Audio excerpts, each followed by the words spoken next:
Hello everyone, this is Filippo Gorini, a pianist from Italy, and I'm delighted to invite all of you to join my recital in Bell Hall in Eugene for the Oregon Piano Institute. It will be on 3rd of March, and the next day I am really looking forward to sharing any expertise and advice I can with my students in a masterclass on the next day. So looking forward to seeing all of you.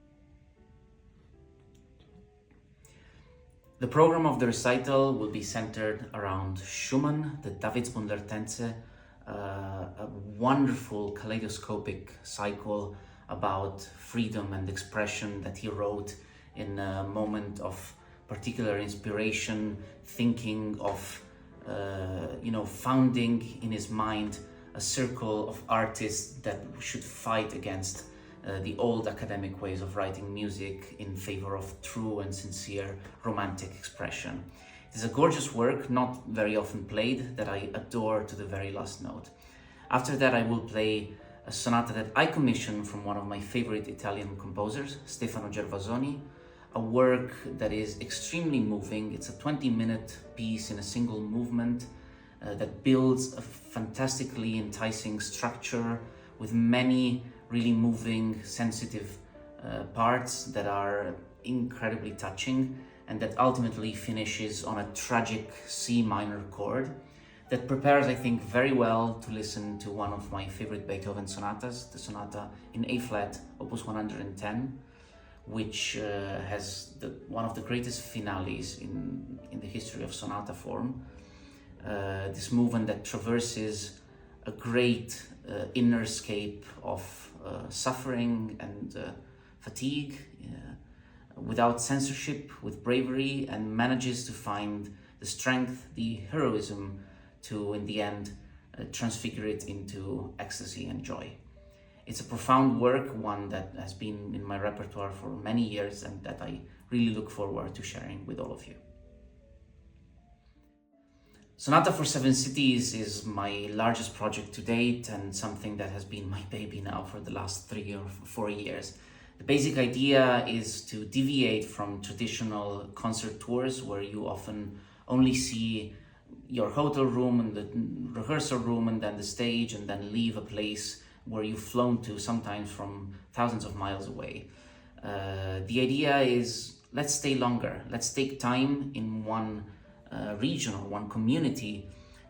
sometimes as much as I'm doing in Oregon as 1 month or 5 weeks, and dedicate that time not only to official important performances in concert halls, but to social concerts and teaching. So finding time to mentor young musicians free of charge and help them in their journeys, but also more particularly to go into retirement homes or penitentiaries or hospitals or schools and finding those places where classical music concerts usually don't arrive to and performing for those people. My experience in this has been so far one of huge personal growth,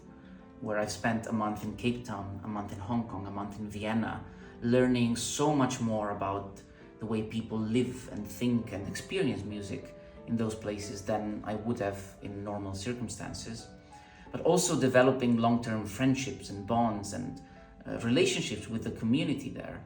as well as bringing music that is absolutely moving, touching, important to people that never listened to it before and that were in many cases deeply moved to tears or to the point of wanting to receive the recording of the concert afterwards, or of still writing me to tell me that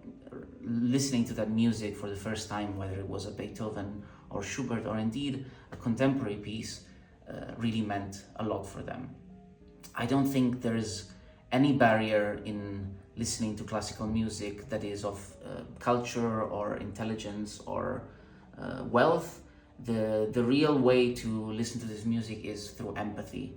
And we all possess this, especially if we exercise it. And often people with wounds have more even. So for me, it's very important that in general, as musicians dealing with masterpieces that are so powerful, we think very carefully and powerfully about who should be our target audiences And we will find out that there is a much larger chunk of people in every community that has a need for this music, sometimes a need they don't even know yet, and that we can reach if we take time for them. Now, a few years ago, was working on the art of fugue. I was always intrigued by counterpoint and its ability with extremely essential, pure, almost geometric means to achieve sometimes boundless expression.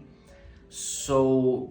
deciding during the COVID pandemic, when I was on a break from concerts, to dedicate a lot of study, both theoretic, but especially at the keyboard, on this music, this wonderful cycle of 14 fugues and 4 canons that, besides the technical perfection of the counterpoint writing and the boundless invention of harmony and form, is more than anything one of the most profound, expressive works and poetic works of music that I've ever played. This was for me a very special time. And I decided then to bring it to the audience in as many ways as possible, not only through live performances, which I did about 40 across the world, and an album, which I recorded for Alpha Classics, but also through the means of conversations with artists and thinkers of all kinds, from architect like Frank Gehry, to pianists like Alfred Brendel, to a sculptor Alexander Polzin, or opera director Peter Sellers, and dancers and mathematicians and so on, intellectuals of every field of human science and art, with the idea of asking each of them, what do they see and hear in Bach's music, and why?